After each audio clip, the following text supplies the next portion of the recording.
అమరావతిలో అమరజీవి కొలువుదీరారు. 6 నెలలుగా ఒక యుద్ధంలాగా, ఒక ప్రహసనంలాగా సాగినటువంటి ఈ నిర్మాణ ప్రక్రియకి ఒక ముగింపు వచ్చింది. అది కూడా మొదటి దశలో ఆయన విగ్రహావిష్కరణ, స్టాట్యూ ఆఫ్ సాక్రిఫైస్, త్యాగమూర్తి శిల్పం 58 అడుగుల ఎత్తులో కొలువుదీరింది. రాష్ట్ర ప్రభుత్వంలోని కీలకమైనటువంటి ముఖ్యమంత్రితో సహా కీలకమైనటువంటి నాయకులు, మంత్రులు, ఇతర ప్రముఖులందరి సమక్షంలో ఈ విగ్రహావిష్కరణ అమరావతిలో అంగరంగ వైభవంగా జరిగింది. నిజంగా ఆ దృశ్యాలు చూస్తేనే కూడా కన్నుల పండుగగా ఉన్నాయి. ఈ ఒక్కసారి చూడండి, ఇది కనిపిస్తున్నటువంటిది ఇది రియల్ స్టాట్యూ. మనం కొన్ని వీడియోలు చేసాం. ఆ వీడియోల స్టేటస్ని బట్టి, నిర్మాణ ప్రక్రియను బట్టి చూసాం. ఇది మొత్తంగా 58 అడుగుల అమరజీవి విగ్రహ స్వరూపం ఈ విధంగా కొలువుదీరింది. ఇమ్మీడియట్గా ఇక్కడ ప్రారంభం. ఎందుకంటే ఇక్కడ చాలా కన్స్ట్రక్షన్ యాక్టివిటీ ఉంది. దీని చుట్టూ మనం చెప్పుకుంటుందే అమరజీవి మెమోరియల్ ట్రస్ట్ ఆధ్వర్యంలో ఒక భారీ ప్రణాళికని ఇక్కడ ఆవిష్కరిస్తున్నారు. 6.8 ఎకరాల్లో ఒక అద్భుతమైనటువంటి పార్క్గానే కాకుండా అమరజీవి పొట్టి శ్రీరాములు జీవిత చరిత్రని, ఆంధ్రోద్యమాన్ని, ఆంధ్ర రాష్ట్ర సాధన కోసం జరిగినటువంటి పోరాట పంధాన్ని, చరిత్రని ఇవన్నీ కూడా చెప్పేటువంటి ఒక అద్భుతమైనటువంటి వేదికగా దీన్ని మలిచేటువంటి ప్రయత్నం జరుగుతుంది. అందుకనే 2 అంతస్తుల్లో కింద ఆడిటోరియం, ఆయన స్క్రీనింగ్ కోసం ఒక థియేటరు, అలానే అమరజీవి ఉపయోగించినటువంటి వస్తువులతో కూడినటువంటి ఒక మ్యూజియం, దాని బ్యాక్ సైడు ఒక కన్వెన్షన్ సెంటర్, ఇవన్నీ కూడా ప్లాన్ చేశారు. దానికి తగ్గట్టుగా నిర్మాణ ప్రణాళిక జరుగుతుంది. ప్రస్తుతానికి ఫేజ్ 1 ఈ అమరజీవి పొట్టి శ్రీరాములు 125వ జయంతి ఈరోజు. సో ఈ సందర్భంగా దీన్ని ప్రారంభించాలనుకున్నాం. ముందుగా మధ్యాహ్నం 3 గంటల తర్వాత అనుకున్నారు. అయితే ఉదయం 11 గంటలకే ముఖ్యమంత్రి చంద్రబాబు నాయుడు గారు అపాయింట్మెంట్ ఇవ్వడము, టైం ఫిక్స్ చేసుకోవడంతో ముఖ్యమంత్రి, ఉప ముఖ్యమంత్రి పవన్ కళ్యాణ్, అలానే బీజేపీ రాష్ట్ర అధ్యక్షుడు మాధవ్, మంత్రి నారా లోకేష్, ఇతర మంత్రులు, కేంద్ర మంత్రి పెమ్మసాని చంద్రశేఖర్, ఇంకా ఇతర ప్రముఖులందరూ కూడా ఈ ఆవిష్కరణోత్సవానికి అటెండ్ అయ్యారు. ఇది అంగరంగ వైభవంగా ఈరోజు ఉదయం జరిగినటువంటి వేడుక అనమాట. ఒకసారి చూడండి, అందరూ కూడా రాక, అంటే అసలు ఈ ఏరియాలో నాకు ఒక ఫీల్ వచ్చింది ఏంటంటే, ఈ విగ్రహ ఆవిష్కరణకి వస్తున్నటువంటి విధానంలోనే అద్భుతమైనటువంటి ఎమోషన్ కనబడింది. ఈ అమరావతి వైభవం అంటే రాబోయేటువంటి రోజుల్లో అదిగో అమరావతి అని చెప్తున్నారు కదా, పొట్టి శ్రీరాములు పైనుంచి చూస్తున్నట్టుగా కనిపిస్తుంది అన్నమాట. ఒకవైపు గ్రావిటీ కాలువల నిర్మాణం జరుగుతుంది, ఇంకోవైపు రహదారుల నిర్మాణం జరుగుతుంది, ఇంకోవైపు లేఅవుట్స్ డెవలప్మెంట్ జరుగుతుంది. టోటల్ పిక్చర్ చూడండి, ఎంత వైడ్ రేంజ్ వీడియో కనిపిస్తుందో. అతిరథ మహారథులందరూ కూడా ఈ రహదారి నిర్మించారు. ఈ రహదారి దీనికి ఆనుకుని ఉన్నటువంటి ప్రదేశంలోనే ఈ విగ్రహాన్ని ప్రతిష్ఠింపజేశారు. సో దీని దగ్గరికి వీళ్ళందరూ వస్తున్నటువంటి వారమే ఒక నభూతో నా భవిష్యత్ అనిపించింది. వీళ్ళందరి రాకకి తగ్గట్టుగా అక్కడ ఏర్పాట్లు జరిగినాయి.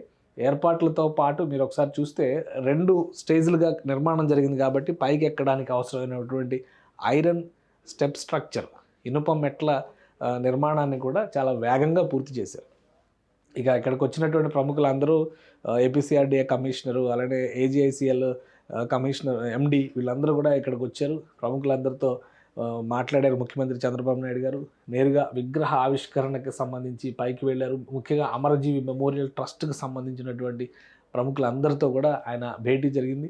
విగ్రహ నిర్మాణ శైలిపైన సంతృప్తి వ్యక్తం చేశారు. కేవలం 6 నెలల్లో ఒక యుద్ధ ప్రాతిపదికన జరిగినటువంటి నిర్మాణం ఇది. ఇంత పెద్ద నిర్మాణం జరుగుతుందా అని అందరూ ఆశ్చర్యం వ్యక్తం చేశారు. కానీ చూడండి, ఎంత పైకి ఆ స్ట్రక్చర్ కానీ, ఆ నిర్మాణం కానీ ఎలా జరిగిందో. ఒకసారి మనం పైకి వెళ్తున్నారు ముఖ్యమంత్రి గారు. అక్కడ నుంచి ఏరియల్ వ్యూ చూస్తున్నారు. అమరావతి మొత్తం ఇప్పుడు 58 అడుగుల ఎత్తు, 2 అంతస్తుల నిర్మాణంలో. ఆ ప్రదేశంలో ఇది శాఖమూరు ప్రాంతంలో ఉన్నటువంటిది.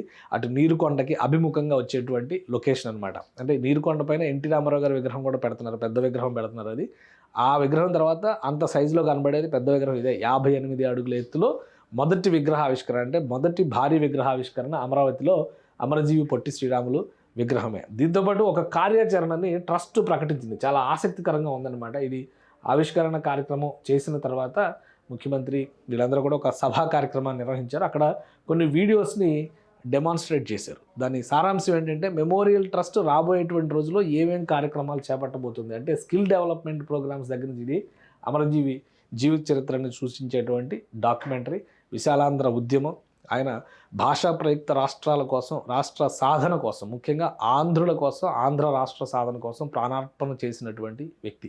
సో ఒక రాష్ట్రం కోసం ప్రాణత్యాగం చేసినటువంటి నాయకుడు దేశ చరిత్రలో, ప్రపంచ చరిత్రలో కూడా బహుశా ఎవరు ఉండి ఉండకపోవచ్చు. మొదటి వ్యక్తి, ఆయన బలిదానం చేసిన గాంధేయవాదం, గాంధేయ సిద్ధాంతాలను అనుసరించినటువంటి వ్యక్తి పొట్టి శ్రీరాములు గారు. అందుకనే ఆయన జీవిత చరిత్రను భవిష్యత్ తరాలకు చెప్పే విధంగా కొన్ని కార్యక్రమాలు రూపొందించారు. అలానే ఈ ట్రస్ట్ ద్వారా స్కిల్ డెవలప్మెంట్ దగ్గర నుంచి మెడిసిన్స్ దగ్గర అంటే హెల్త్ కేర్ దగ్గర నుంచి విద్యార్థులకి ప్రోత్సాహకాలు ఇవన్నీ ఇవ్వడంతో పాటు అమరజీవి పొట్టి శ్రీరాములు మెమోరియల్ అవార్డును కూడా పిఎస్ఆర్ మెమోరియల్ అవార్డును కూడా వీళ్ళు తీసుకురాబోతున్నారు. ప్రతి ఏటా దాదాపు 6 కోట్ల రూపాయలకు విలువైనటువంటి సేవా కార్యక్రమాలు చేయాలనేటువంటి ఒక ప్రణాళికని రెడీ చేసుకున్నారు. ఇది ఇంకా పెరగొచ్చు కూడా. సో ఇది సభా కార్యక్రమం. డుండి రాకేష్ గారు మాట్లాడుతున్నటువంటి దృశ్యాలు, అలానే పలువురు ప్రముఖులు ఇక్కడ ఈ వేదిక పై నుంచి కూడా మాట్లాడారు. రాష్ట్రానికి సంబంధించినటువంటి అనేక మందికి, ముఖ్యంగా అహింసావాద యుద్ధ నీతికి పొట్టి శ్రీరాములు గారి జీవన శైలి ఒక అద్భుతమైన అధ్యయన కేంద్రం అవుతుంది అనేటువంటి మాట ముఖ్యమంత్రి చంద్రబాబు నాయుడు కూడా చెప్పారు. సో దీనికి తగ్గట్టుగా ఇక్కడ జరిగినటువంటి కార్యక్రమాలు, కార్యాచరణని భవిష్యత్తులో కొనసాగించేది. ఇది ఫేజ్ 1లో విగ్రహావిష్కరణ జరిగింది. 125వ జయంతిని ఒక ల్యాండ్ మార్క్ ఈవెంట్గా నిర్వహించేందుకు పొట్టి శ్రీరాములు గారి విగ్రహావిష్కరణ జరిగింది. తదుపరి కార్యాచరణని రాబోయేటువంటి ఏడాది 2 ఏళ్లలో మొత్తం ఈ ప్లేస్ మొత్తాన్ని కూడా ఒక అద్భుతమైనటువంటి గ్రీన్ సిస్టంలోకి, ఎకో గ్రీన్ సిస్టంలోకి అద్భుతమైనటువంటి ఉద్యానవనంగా మార్చేటువంటి ప్రయత్నం చేస్తుంది. సో అమరావతిలో ఒక భారీ విగ్రహావిష్కరణతో పాటు ఒక అద్భుతమైన కార్యాచరణని రాష్ట్ర ప్రభుత్వం ఆవిష్కరించింది. పొట్టి శ్రీరాములు రాష్ట్ర సాధన కోసం చేసినటువంటి త్యాగాలు. ఎందుకంటే ఆంధ్ర రాష్ట్రం అక్టోబర్ 1వ తేదీ 1953లో ఆవిర్భవించింది. ఆంధ్రప్రదేశ్ 1956 నవంబర్ 1న ఆవిర్భవించింది.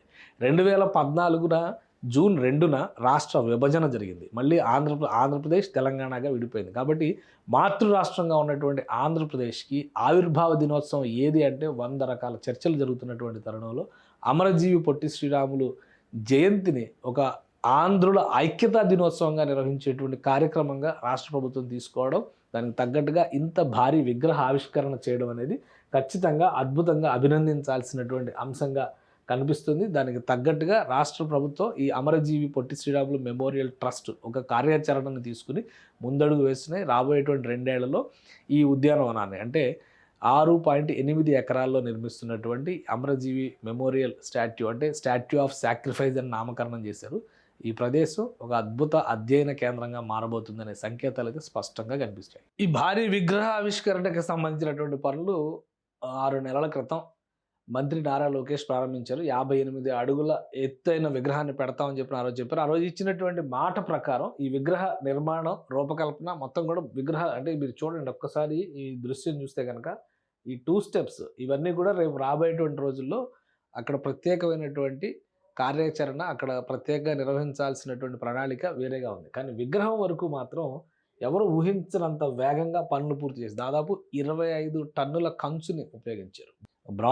బ్రాంజ్ని రాజస్థాన్ నుంచి స్పెషల్గా తెప్పించి దాన్ని మొత్తం పోత పోసి ఆ విగ్రహం కింద రూపుదాల్చారు. అది కూడా తెలుగు కళాకారులే దీన్ని నిర్మించడం అనేది ఒక అద్భుతమైనటువంటి విజయంగా. అలానే పొట్టి శ్రీరాములు గారి వివిధ రకాల పోస్చర్స్, ఆయన కూర్చున్నటువంటివి, నుంచున్నటువంటి భంగిమలు ఇవన్నీ పరిశీలించిన తర్వాత ఒక నిర్ణయాన్ని, ఈ నిలబడినటువంటి విగ్రహాన్ని డిసైడ్ చేశారు. అందుకనే 58 అడుగులకి సైజులో రావాలంటే ఈ విగ్రహం నిలబడినటువంటి విగ్రహంతోనే ఆ రూపకల్పన అనేది బాగా ఫినిషింగ్ బాగా వస్తుందన్న ఉద్దేశంతో ఈ నిర్ణయం తీసుకున్నారు. అమరజీవి పొట్టి శ్రీరాములు మెమోరియల్ ట్రస్ట్ పూర్తిగా ప్రజల నుంచి, అభిమానుల నుంచి, పొట్టి శ్రీరాములు గారి అభిమానుల నుంచి, తెలుగు భాషా ప్రేమికుల నుంచి విరాళాలు సేకరించడం ద్వారా 5,116 రూపాయల చొప్పున విరాళాలు సేకరించడం ద్వారా అనేక మంది ప్రముఖుల్ని ఈ నిర్మాణ ప్రక్రియలో భాగం చేయడం ద్వారా ఈ నిర్మాణ బాధ్యతలన్నింటిని కూడా సమర్థంగా నిర్వహించింది. కేవలం 6 నెలల్లో ఇంత పెద్ద నిర్మాణం చేయడం అనేది ఖచ్చితంగా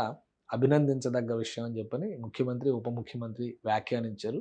సో ఇప్పుడు వచ్చినటువంటి ఫేజ్ 1లో విగ్రహావిష్కరణ ఖచ్చితంగా చరిత్రలో నిలిచిపోయేటువంటి సందర్భం అయితే రాబోయేటువంటి ఏడాది 2 ఏళ్లలో తీసుకురాబోయేటువంటి కార్యాచరణ భవిష్యత్ తరాలకి పొట్టి శ్రీరాములు జీవిత అధ్యయన కేంద్రంగా ఇది మలిచే దిశగా ఉండాలి అని చెప్పని రాష్ట్ర ప్రభుత్వం భావిస్తుంది. దాని ప్రకారమే కొన్ని ప్రకటనలు కూడా చేశారు. ఈ నిర్మాణానికి సంబంధించినటువంటి పరిసర ప్రాంతాలు, ఎందుకంటే ఆల్రెడీ విగ్రహం ఆవిష్కరణ అయింది కాబట్టి చాలామంది రావడానికి అవకాశం ఉంది. రాకపోకలకు అనువుగా ఆ ప్రాంతం మొత్తాన్ని యుద్ధ ప్రాతిపదికన పరిసర ప్రాంతాలన్నింటిలో కూడా పనులు పూర్తి చేయాల్సిందిగా ముఖ్యమంత్రి అధికారుల్ని ఆదేశించారు. సో ఇదొక సందర్శనీయ స్థలంగా మారబోతుంది. ఎలా అయితే సీడాక్సిస్ రోడ్లో సిఆర్డిఏ ఆఫీసు, ఇటు వెలగపూడి సెక్రటేరియట్, ఇటువంటి పూర్తయినటువంటి నిర్మాణాలు ఎలా అయితే ప్రజల్ని ఆకర్షిస్తున్నాయో అదే తరహాలో పొట్టి శ్రీరాములు విగ్రహం స్టాట్యూ ఆఫ్ సాక్రిఫైస్, త్యాగమూర్తి శిల్పం రాబోయేటువంటి రోజుల్లో ఒక ఆకర్షణీయమైన సందర్శన స్థలంగా మారబోతుందని ప్రభుత్వం చెబుతోంది.